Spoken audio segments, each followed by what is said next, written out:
Gabriel Solano, legislador porteño del Partido Obrero. ¿Qué tal? Buenos días. Daniel Rodeguiero te saluda. Hola, ¿cómo están? Buenos días. Bien, bien, todo bien. Bueno, Gabriel, se cumplen hoy exactamente 10 años del el crimen a Mariano Ferreira, que fue militante del Partido Obrero, asesinado por una patota sindical. ¿Cuál es tu recuerdo hacia él?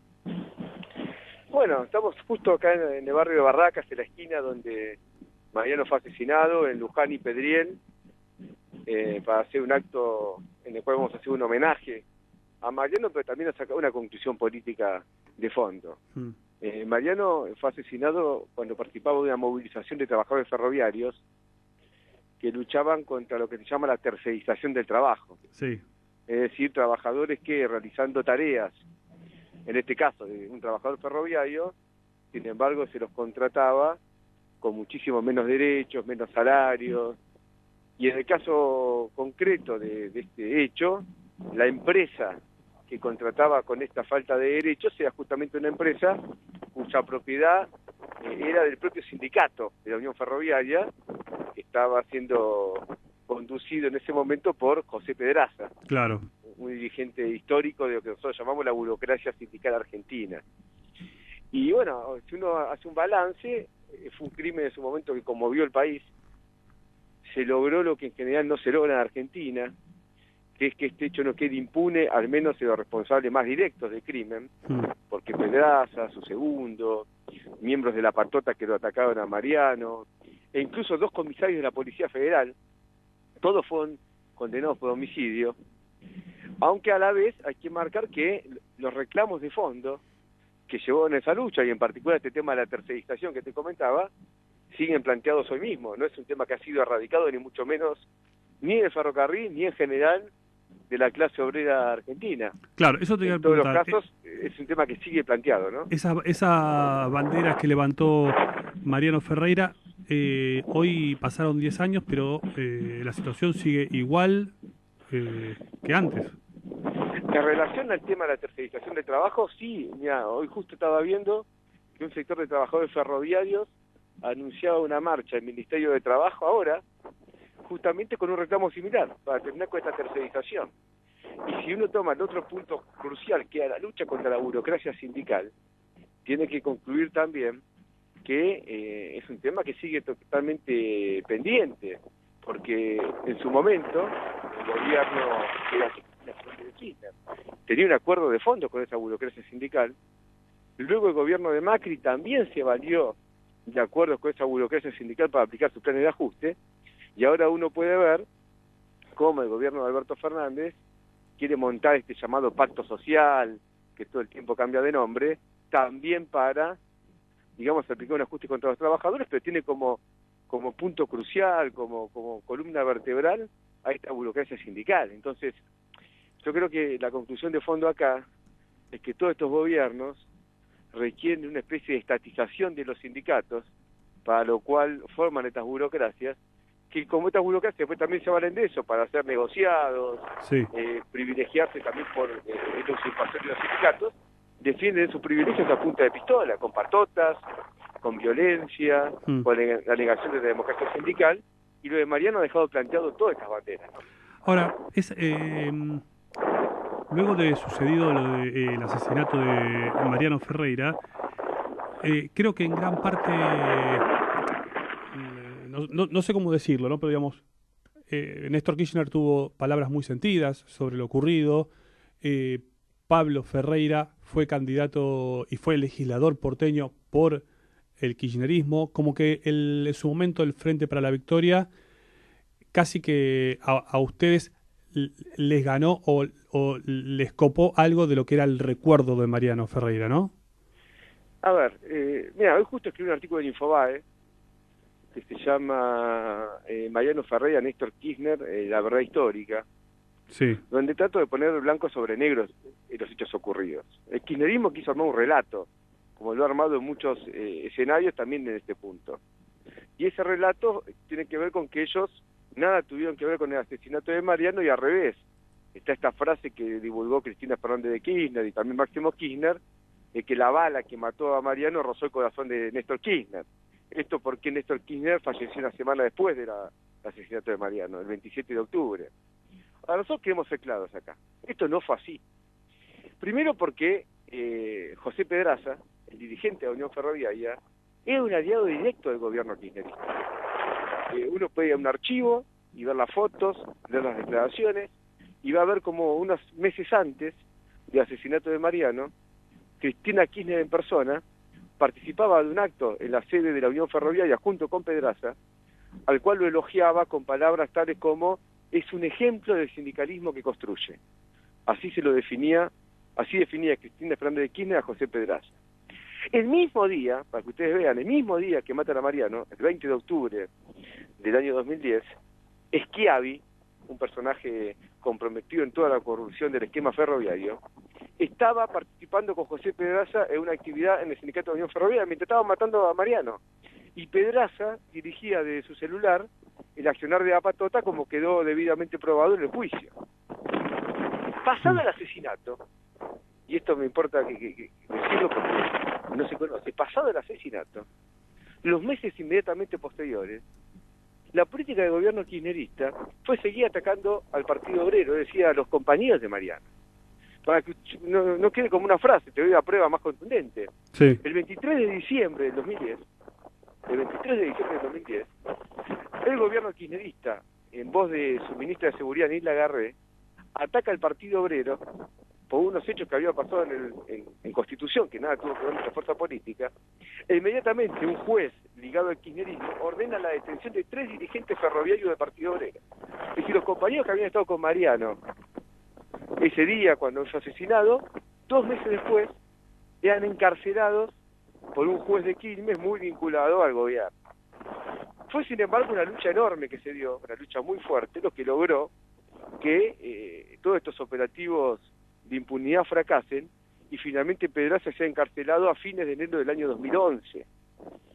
Pero el gobierno tuvo una responsabilidad política directa porque apoyaba esta burocracia y la sigue apoyando en la actualidad. Claro. Y agrego una cosa más. El esquema de privatización ferroviaria que había armado el kirchnerismo tenía a Pedraza como uno de sus principales protagonistas. Y nosotros esto lo denunciamos y no se nos dio la razón, ni siquiera nos quisieron recibir para discutir el tema. Y uno vio que después, 14 meses más tarde del asesinato de Mariano, se va a producir la tragedia de Once. Y la tragedia de Once son los mismos. Son las mismas empresas concesionarias que se negociaban con la tercerización de trabajo, la misma burocracia sindical. Y es evidente que si se hubiese tomado las medidas que correspondían luego del asesinato de Mariano, nos podríamos haber evitado también la tragedia de Once, ¿no? Sí, Augusto. Gabriel, ¿cómo estás? ¿Todo bien? ¿Cómo estás, Augusto? Todo tranquilo. Gabriel, te quiero consultar, yo sé que te llamamos por el tema de lo que están haciendo hoy por Mariano Ferreira, pero también quiero consultarte tu opinión sobre cómo viene la mano hasta ahora en cuanto al manejo de la pandemia. Se han conocido los números, Argentina está en el 5º lugar de entre los países con más casos, aparentemente lo que se decía que era un manejo perfecto e impecable, no es tan así. ¿Cómo lo ves vos? ¿Cuál es tu óptica sobre este tema? Mirá, yo tengo una visión muy crítica de lo que está pasando. Los números son contundentes, ¿no? Estamos entre los peores países a nivel mundial. En el nivel de contagios, el millón, todo el mundo sabe que no es cierto, aparte. Las estimaciones de los especialistas hablan de que en realidad sean 6, 7 u 8 millones de personas. ¿Y esto por qué?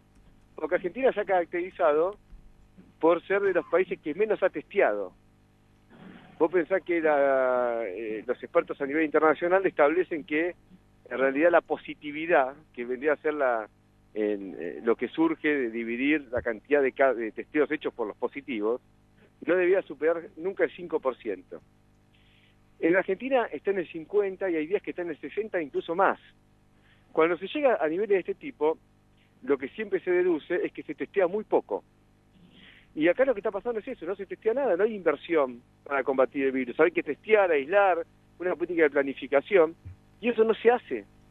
Entonces lo que ha habido exclusivamente fue una cuarentena que se fue deshilachando con el pasar del tiempo, porque las penurias materiales de la población no permitían mantener esa cuarentena, pero no estuvo acompañada nunca. Yo no estuve en contra de la cuarentena, yo defendí que había que tomar medidas de aislamiento en un momento determinado, pero entendiendo que eso tenía que ser acompañado de una política de testeos masivos que permita evitar una propagación de virus. Acá no se hizo nada.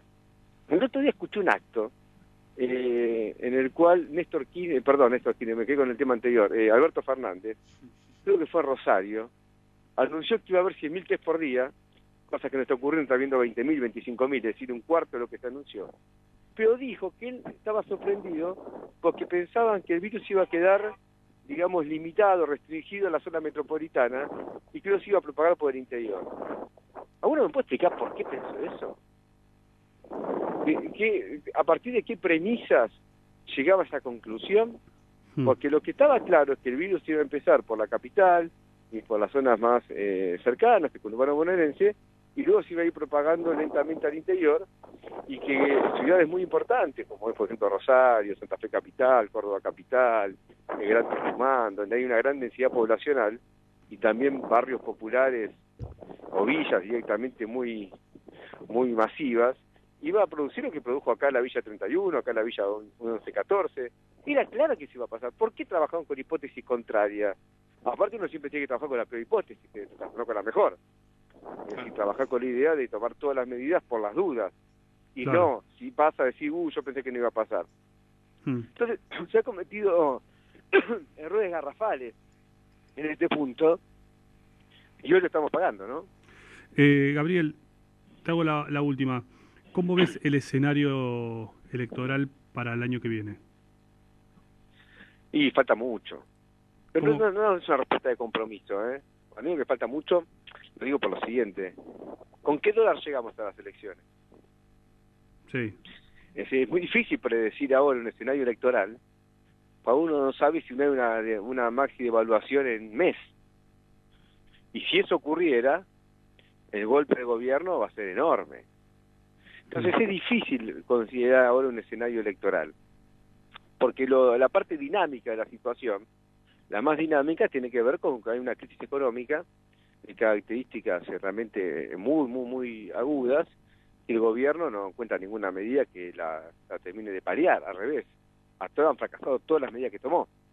Entonces, de seguir así esta situación, e incluso más, de agravarse, como por ejemplo con una devaluación importante, creo que estaría anunciando esta brecha cambiaria de un 100-120%, uno tendrá que pensar que el gobierno le va a ir mal las elecciones, porque ningún gobierno que llega con una caída económica de 12 puntos de su PBI, con una parate de la construcción, de la industria, del consumo, con un salto de la pobreza, la indigencia, en una desocupación que bien contada está en un 29%, ningún gobierno puede tener mucha expectativa electoral. Sí, yo creo que lo importante es lo que va a pasar en las próximas semanas, ¿no?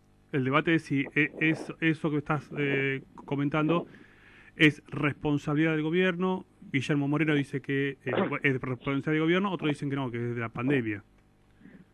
A ver, no cabe duda que la pandemia ha afectado la economía internacional, pero a la vez las medidas que se toman pueden agravar la situación, no tendría a paliarla.